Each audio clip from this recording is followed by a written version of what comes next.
Welcome to this explainer. Look, if you've ever stared at your paycheck, checked your bank app, or I don't know, just looked at the crazy price of groceries lately and thought, man, this whole system feels like a rigged game, well, you're kind of right. But here is the absolute best kept secret. You can actually learn the rules of this game. And once you truly get how the mechanics of money operate, you can start rigging the game right back in your favor. So today, we're going to break down the fundamental concepts of finance that literally everyone should know, but that schools, for some reason, almost never teach us.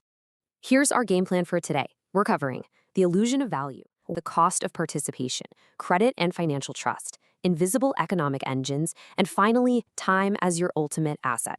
Let's get right into it. Section 1, the illusion of value. To master this game, we first have to totally upend a basic assumption you probably have about the cash sitting in your wallet. And that is, it's not actually real. Seriously, think about it. What is the literal physical difference between a $1 bill and a stick you just picked up off the ground? Physically, not a whole lot. But the only reason that dollar bill buys you a hot coffee and handing a barista a stick gets you a very weird look is because of our shared societal agreement. We have all just collectively decided that this specific little piece of paper has worth. Money is simply a brilliant tool that humans invented to make organizing society and trading stuff so much easier. I mean, instead of trading 3 chickens for a new pair of shoes, we just use currency. And to make sure this whole system doesn't immediately descend into total chaos, governments print it and central banks regulate it. They have to strike a really delicate balance here. If they print too much, everyone's money turns into monopoly money. But if there's too little out there, the economy stalls and nobody can afford to live. The whole shebang relies entirely on this shared belief and trust. Actually, let's take this a step further. Imagine you pick up a normal gray rock from your driveway. It's just a rock, right? Now imagine that rock is shiny and yellow. Suddenly, boom, it's gold. But here's the thing. Gold isn't inherently worth more to the universe than that driveway rock. It's just rarer, and humans have placed a high value on it. It is 100% about perceived value. Understanding this concept of perceived value is an absolute game changer for creating wealth. Providing massive value, or honestly, even just massive perceived value, is how you earn serious money. It's exactly why Steve Jobs earned billions. He created a little glass screen that provided enormous value to millions of people. And it's the exact same reason a brand like Gucci can take a handbag that's structurally super similar to one you'd find at Target and charge literally 100 times the price for it. People perceive it as more valuable, so it is. You create value, and the money inevitably follows.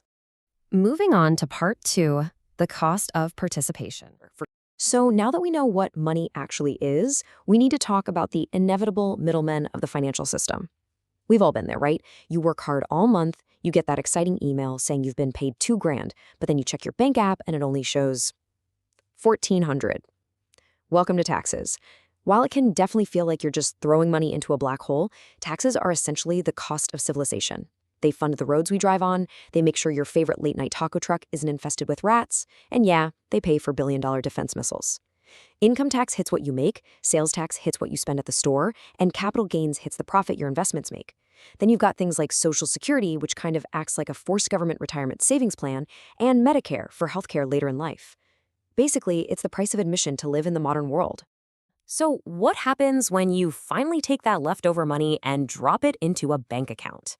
I think a lot of us subconsciously imagine a bank as this giant, impenetrable vault guarded by a dragon, where your specific $100 bills just sit in a neat little pile with your name on it.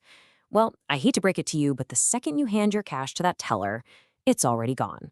Banks are not storage lockers, guys. They are financial matchmakers. This matchmaking builds the foundation of the system we use every single day. It's called fractional reserve banking. Here's how it works. Say you deposit $1,000. The bank legally only has to keep a tiny fraction of that cash actually in the building.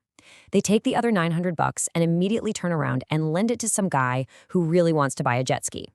The bank makes its money by lending your money out at a higher interest rate than the tiny bit they pay you for keeping it there.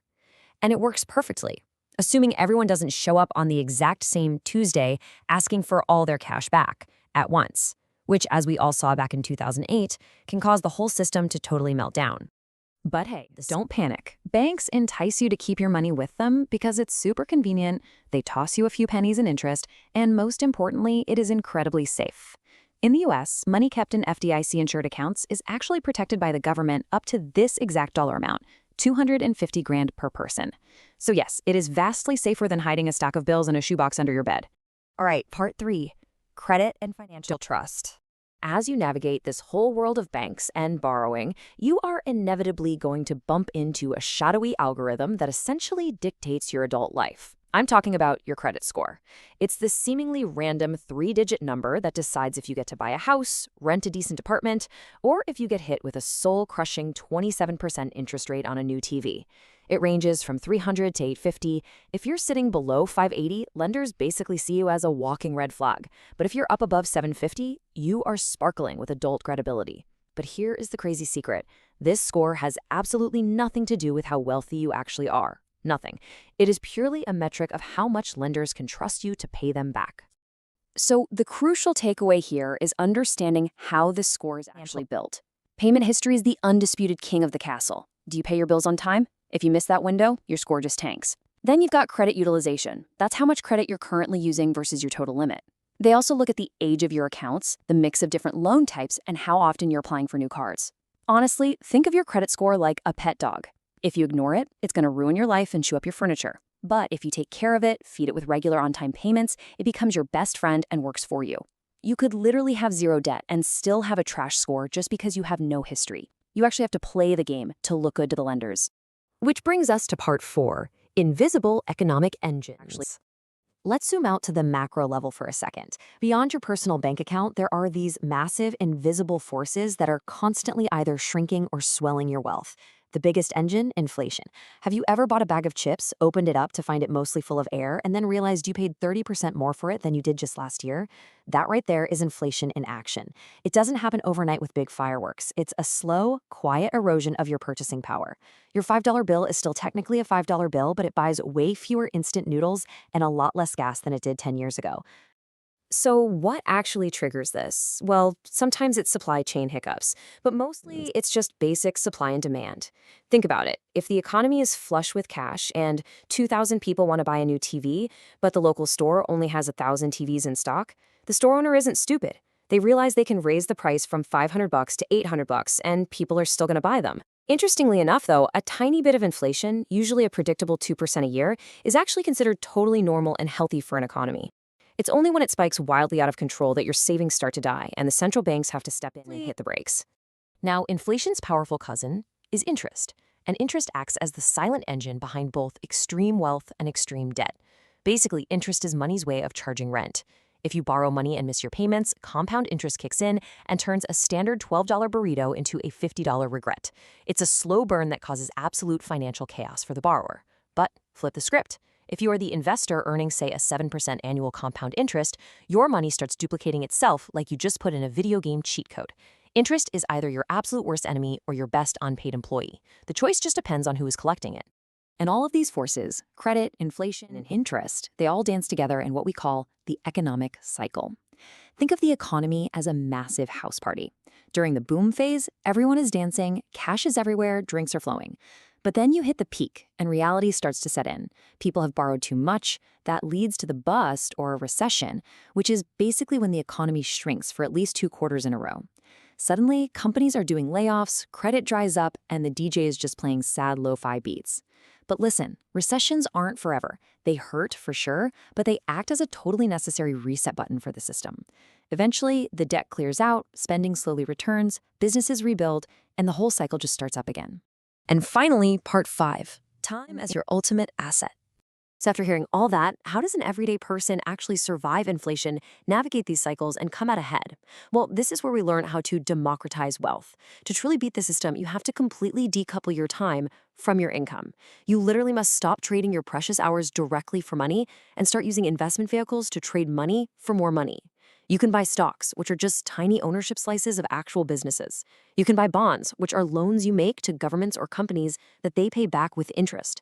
You can buy index funds, which bundle all these together so you don't have to stress about picking individual winners.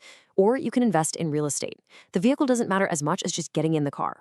I know a lot of people are terrified of investing because, yeah, markets go up and down. It feels risky. But let me tell you, the real danger isn't losing some money in the market during a temporary bust. The absolute 100% guarantee of danger is keeping all your money stuffed under a mattress and watching inflation quietly steal away your future purchasing power year after year. Successful investing is not about getting lucky. It's not about finding the next big meme stock. It's about getting in early, staying diversified across different types of assets, and being exceptionally patient. And that patience relies on your absolute most valuable asset, your time. Almost everyone starts life with a lot of it. The top earners out there haven't discovered some dark magic. They've just figured out how to leverage their time so their money works for them while they are literally fast asleep. Money that sits quietly in a good investment doesn't just grow, it multiplies. It's slow at first, sure, but then it rapidly snowballs due to compound growth. This is exactly why totally ordinary people working normal jobs can retire with 7 figures in the bank. They didn't somehow outsmart the entire system. They just played a long-term game and gave compound growth 30 years to do its thing. Real wealth isn't built in days, guys. It is built in decades. We've seen how money is essentially just a shared belief. We've seen how massive engines like inflation and compound interest are constantly humming in the background of our lives. Now that you've seen the playbook, I want to leave you with this one final thought. Are you just going to keep trading your limited time directly for a paycheck, or are you going to use these rules to finally rig the financial game back in your favor? The choice and the time is completely yours. Thanks so much for joining me on this explainer, and I'll catch you next time.